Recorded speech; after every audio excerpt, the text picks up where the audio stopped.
kemi për luftën Ukrainë-Rusi, kemi zhvillime të reja atje. Çka po ndodh saktësisht?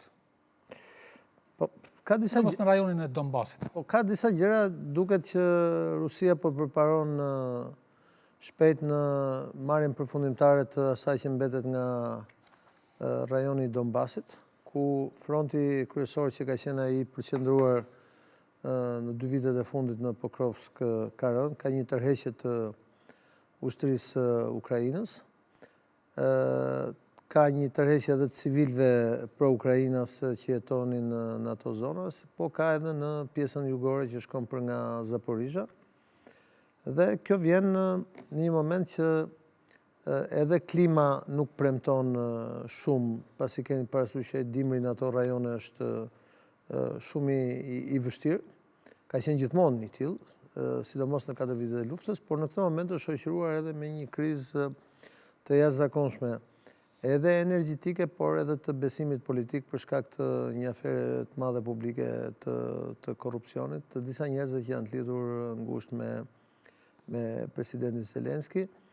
Dhe është një moment vërtet i vështirë për Ukrainën, e cila hyn në përfundimin e vitit të 4, më shkurt fillon viti 5 i luftës, edhe është një moment jo i lehtë. Sigurisht që ka një domethënie ekonomike kjo tërheqje e trupave, le ta quajmë tërheqje më shumë se sa rënje. Ka avancim të trupave ruse, ka një diferencim gati 200-300.000 më shumë trupa ruse se sa trupa ukrainase në front. Por ajo që është më e rëndësishme në këtë histori është që ka vazhdo një lloj, le të themi, izolimi i ftohtë i mëtejshëm nga perëndimi drejt Ukrainës.